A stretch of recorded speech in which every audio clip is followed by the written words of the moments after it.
درس آپ کا مکمل ہو گیا. اب اس کے بعد میں ایک عملی اجازت دینے کا. میں نے بخاری شریف مکمل حضرت مولانا سید فخر الدین صاحب مراد آبادی رحمۃ اللہ علیہ سے پڑھی ہے، اور اس کے آگے کی پوری سند عبادت پڑھنے والے نے آپ کے سامنے پیش کر دی ہے. مولانا فخر الدین صاحب رحمۃ اللہ علیہ نے مکمل بخاری شریف حضرت مولانا ابوالحسن صاحب دیوبندی رحمۃ اللہ علیہ سے پڑھی. اس کے بعد دوبارہ علامہ احمد شاہ کشمیری رحمۃ اللہ علیہ، اور علامہ کشمیری رحمۃ اللہ علیہ بھی شیخ الہند رحمۃ اللہ علیہ کا جلیل تلامذہ میں سے تھے. ایک سند بلا واسطہ، ایک بالواسطہ شیخ الہند رحمۃ اللہ علیہ، اور حضرت شیخ الہند رحمۃ اللہ علیہ کے آگے کے سند مولانا محمد قاسم خان نانوتوی، شاہ عبدالغنی مجددی، شاہ محمد اسحاق دہلوی، شاہ عبدالعزیز دہلوی، اور پھر شاہ ولی اللہ صاحب دہلوی. شاہ ولی اللہ صاحب رحمۃ اللہ علیہ کے آگے کی سند ہے وہ مسلسلات کی تو رسالے مسلسلات میں چھپی ہوئی ہے، اور حدیث کی کتابوں کے سند اب متعدد کتابیں آ گئی ہیں، جس میں بہت اچھی کتاب ہے العناقید الغالیہ فی الاسانید العالیہ مولانا عاشق الہی بلندشہری رحمۃ اللہ علیہ. اس کے اندر پوری سند چھپی ہوئی ہے. سند حدیث کے اندر بہت اہمیت رکھتی ہے.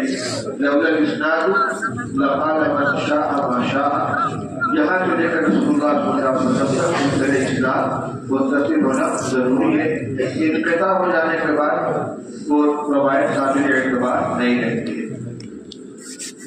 اصل اجازت تو بخاری شریف کی ہے، لیکن اس کے ساتھ ساتھ جو طریقہ ہے کہ ہر پڑھانے والا اپنے تلامذہ کو ان تمام کتابوں کی اجازت دیتا ہے جس کی اجازت اپنے اساتذہ میں اس کو حاصل ہوئی ہے. اس لیے تمام شرکائے دور حدیث کو میں اپنی طرف سے کتب حدیث کی تمام کتابوں کی اجازت دیتا ہوں. اللہ تعالیٰ اس نعمت کی قدر کرنے کی توفیق عطا فرمائے، اور جو ہمارے اساتذہ کا جو طریقہ رہا ہے اس کو اپنے باقی رکھنے کی توفیق عطا فرمائے.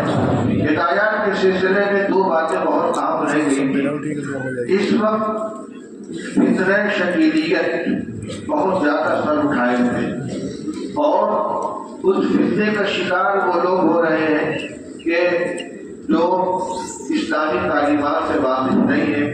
خاص طور سے قرب قیامت میں جو رسول اللہ صلی اللہ علیہ وسلم کی طرف سے پیشین گوئیاں بیان کی گئی ہیں، حضرت عیسیٰ علیہ السلام کا نزول، امام مہدی کا ظہور، دجال کا خروج، اور اس زمانے کے حالات، جو پیشین گوئیاں ہیں اس سے عوام تو عوام پڑھے لکھے لوگ بھی واقف نہیں.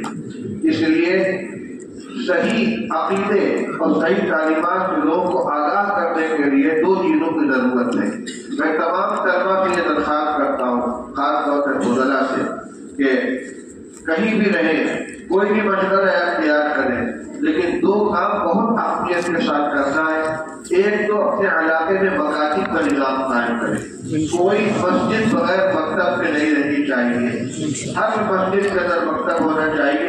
اگر آپ کوئی کام نہیں کریں گے، صرف مکاتب کے قیام کی کا بیڑا اٹھا لیں گے تو بہت بڑی خدمت ہوگی آپ کی، تاکہ کوئی مسلمان بچہ بنیادی دینی تعلیم سے محروم نہ رہ جائے. علم، نماز، ایمان کی بنیادیں اس سے واقف ہونا چاہیے.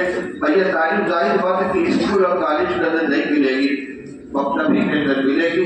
مکاتب دو قسم کے ہوتے ہیں، ایک وہ جس میں پورا وقت مکتب میں صرف کیا جاتا ہے، ایک جز وقتی مکاتب، یعنی اسکولوں میں پڑھنے والے طلبہ کے لیے کچھ وقت 1 گھنٹہ 2 گھنٹہ کا فارغ کیا جائے. اس وقت مختلف تنظیموں کی طرف سے، جیسے علماء کی طرف سے، ادارے دینیات کی طرف سے منظم مکاتب کا سلسلہ چل رہا ہے، جس میں جز وقتی مکاتب ہوتے ہیں، اور ایک گروپ کے اندر 20 طلبہ کو رکھتے ہیں. 1 گھنٹہ کی اگر روزانہ ایک تعلیم دے دیتا ہے، اور چونکہ اجتماعی تعلیم ہوتی ہے کہ 20 طلبہ ایک ساتھ پڑھتے ہیں، 1-1 منٹ 2-2 منٹ کا مسئلہ نہیں رہتا، تو اتنے سے اس کو بہت کچھ حاصل ہو جاتا ہے. تو مکاتب قائم کریں. اسی طریقے سے اگر آپ کو کوئی مدرسہ نہیں ملتا ہے تو آپ مسجد میں بیٹھ کر خود مکتب پڑھائیں گے. قاعدہ خداتی پڑھائیں گے، نورانی قاعدہ پڑھائیں گے، یہ بہت بڑی اعلیٰ درجے کی دینی خدمت ہوگی، کیونکہ ایمان کی حفاظت کا ذریعہ بن رہے ہیں۔ تو ایک تو مکاتب کے قیام کی جدوجہد کرنا، کچھ مکاتب قائم کرنا، جہاں نظام چل رہا اس کو مضبوط کرنا، جہاں ضرورت ہے خود بیٹھ کر پڑھانا اور اس کو منظم کرنا۔ دوسری چیز یہ ہے کہ مساجد میں جمعہ کی نماز سے پہلے یا جو عام اجلاس ہوتے ہیں، کہیں آپ کو تقریر کے لیے بلایا گیا، مدرسے کا جیسے سالانہ ہے، دستار بندی ہے، کسی کتاب کی ختم کا پروگرام ہے، وہاں آپ دیگر دینی موضوعات کے ساتھ ساتھ عقائد کی بنیادوں کو بیان فرمائیں۔ مسلمانوں کے لیے عقائد کا جاننا سب سے زیادہ ضروری ہے۔